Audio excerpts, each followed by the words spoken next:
Assalamualaikum warahmatullahi wabarakatuh. Waalaikumsalam warahmatullahi wabarakatuh. Selamat sore semuanya. Oke, sebelum memulai pelajaran, mari kita berdoa terlebih dahulu. Silakan Sasi dipimpin doanya. Bismillahirrahmanirrahim. Raditu billahi robban wa bil islami dinan wa bil Muhammadin nabiyya wa rasulah. Rabbi zidni ilma warzuqna fahman. Amin ya rabbal alamin. Bagaimana kabarnya hari ini? Oke, hari ini siapa aja yang nggak hadir ya? Afifah. Selain Afifah, Nabila, udah dua aja. Afifah kenapa? Lagi halangan. Oke, Kalau kalau berhalangan sedang pergi. Oke, kalau si Nabila sakit. Oke. Jadi hari ini sebelum kita mulai belajar, kita tepuk PPK dulu ya. Semuanya ikutin ibu, oke? Oke. Tepuk PPK. Religius, nasionalis, mandiri, gotong royong, integritas. Sekali lagi, tepuk PPK. Religius, nasionalis, mandiri, gotong royong, integritas. Oke, beri tepuk tangan. Oke, minggu lalu kita belajar mengenai materi tentang sumber daya. Oke, masih ada yang ingat materi tentang sumber daya? Sumber daya alam itu ada yang dapat diperbarui dan tidak dapat diperbarui. Untuk jenis-jenisnya yang tidak dapat diperbarui, contohnya emas, terus Sama batu bara.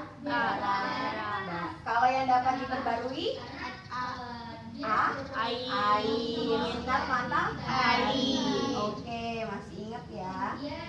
Kalau hari ini kita akan belajar mengenai materi globalisasi, tapi tidak globalisasi yang secara luas, melainkan globalisasi yang ada di Indonesia, khususnya mengenai kenapa sih bangsa kita ini bisa berdiri menjadi bangsa Indonesia.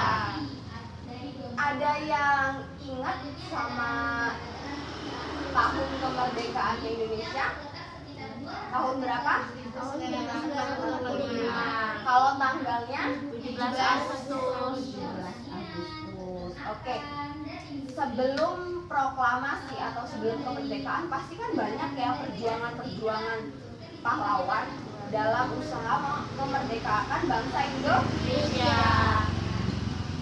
Dalam proses-proses memerdekakan bangsa itu, bangsa kita itu banyak kehilangan pahlawan, kehilangan darah, kehilangan jati diri, dan yang tidak kalah menyedihkan juga adalah kehilangan sumber daya. Pahlawan-pahlawan yang berperan besar dalam proses kemerdekaan Indonesia itu salah satunya ada Soekarno, Hatta. lalu ada Soekarno beda dan Bung Hatta beda. Jadi mereka berdua adalah dua orang yang berbeda. Terus kalau untuk yang perempuan pahlawannya siapa yang paling terkenal? Kartini. Kartini. Terus satu lagi siapa? Bisa. Tapi kan itu setelah kemerdekaan. Kalau yang sebelum kemerdekaan itu ada Dewi Santika, terus ada Cut Nyadin, ada cut yang lain yang dari Aceh. Terus kalau yang dari Lampung, ada yang ingat siapa nama pahlawannya? Raden Intan. Nah, dari setiap daerah, dari setiap kota, dari setiap provinsi itu punya pahlawannya masing-masing. Kalau dari Aceh tadi ada siapa? Yang cowok ada siapa? Nah, terus kalau dari daerah Jawa, dari daerah Sumatera lain, terus yang dari daerah NTT, NTB itu punya pahlawannya masing-masing. Bahkan di Lampung sendiri, pahlawan di Kota Metro, pahlawan di Tanggamus, pahlawan di Lampung Barat, Lampung Timur itu udah beda-beda. Jadi proses kemerdekaannya itu bukan cuma tingkat nasional aja. Pertama dari tingkat kota, kabupaten, terus misalkan provinsi, baru ke skala nasional. Jadi nggak bisa kita tiba-tiba merdeka kalau kita nggak ada upaya-upaya dari yang paling kecil. Jadi kalau kita mau ngelakuin sesuatu, nggak usah yang besar-besar dulu, tapi yang kecil-kecil dulu. Tapi kita konsisten. Jadi para tokoh-tokoh dulu itu mereka berpikir secara keras bagaimana supaya bangsa kita merdeka, supaya bangsa kita bisa merasakan kemerdekaan itu sendiri. Akhirnya mereka bersama-sama mencari jalan untuk memerdekakan bangsa Indonesia. Bangsa Indonesia itu dimerdekakan sekitar tanggal 17 Agustus. Apa momen pada tanggal 17 Agustus itu? Ada yang tahu? Ya, dibacakannya teks proklamasi. Teks proklamasi itu apa sih? Ada yang tahu? Teks proklamasi adalah teks yang disusun dan dibacakan dalam upacara kemerdekaan yang berisikan salah satu kalimatnya adalah kami bangsa Indonesia dengan ini menyatakan kemerdekaan Indonesia. Siapa yang membacakan? R. Soekarno. Yang dituliskan di bawah namanya itu siapa? Ada dua nama pahlawan? Soekarno sama Muhammad Hatta. Iya, R. Soekarno dan Muhammad Hatta. Oke, pintar. Sampai di sini ada yang bertanya? Oke, karena seperti yang sudah pada paham, jadi di sini Ibu punya tugas untuk anak-anak. Di sini langsung ada tugas yang pertama adalah silahkan tuliskan informasi apa yang anak-anak dapatkan dari penjelasan Ibu yang barusan. Oke, ada berapa informasi, terus kenapa sih informasi itu bisa anak-anak anggap penting dari penjelasan Ibu. Ibu kasih waktu 1 menit ya. Sebutkan karakteristik dataran tinggi.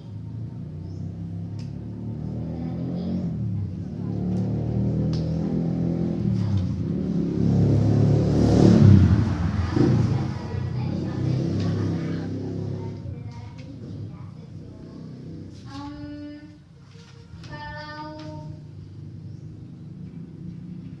perkebunan kopi itu tuh biasanya adanya di mana sih? Iya, betul. Oke. Oke, udah selesai? Kalau sapi biasanya adanya di mana? Ada yang ingin bertanya dari informasi itu? Iya, betul, dataran rendah. Oke, sekarang lihat di halaman sebaliknya. Silakan anak-anak cocokkan kisah-kisah itu terjadi pada saat zaman sebelum kemerdekaan, sesudah kemerdekaan, atau pada zaman di mana semua bangsa Indonesia itu sedang berlomba-lomba dalam usaha memerdekakan bangsa kita. Dan silahkan dilihat itu pahlawannya sesuai atau enggak sama ceritanya. Selanjutnya untuk dataran tinggi itu biasanya beriklim sejuk. Lalu di sana terdapat pohon kopi, pohon teh dan sebagainya. Dan di dataran rendah, di pantai biasanya cuacanya panas. Dan Gimana Alia, udah selesai? masa pencariannya sebagai nelayan. Udah selesai semua? Oke, silahkan dikumpul ya. Kalian tahu lagu Rayuan Pulau Kelapa? Tidak ya? Oke, jadi ibu akan memperhatikannya hari ini. Nanti dihafalin di rumah ya. Silahkan coba Alia sebutin. Tadi satu pahlawan yang sudah disebutkan dalam cerita-cerita itu ada siapa aja? Muhammad Hatta, Soekarno, sama Ibu Kartini. Ibu Kartini. Oke, itu udah dari yang golongan perempuan, dari tokoh proklamator juga sudah ada. Kalau yang dari pahlawan daerah, coba saya sebutin ada siapa aja? Din, terus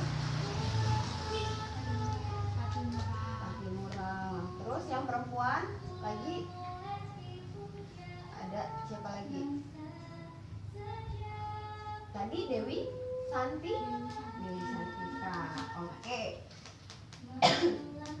Udah pintar-pintar semua. Jadi kesimpulan pada pembelajaran hari ini, kita semua itu sebagai generasi muda tentu saja wajib banget untuk membantu melaksanakan dan tetap memerdekakan bangsa Indonesia.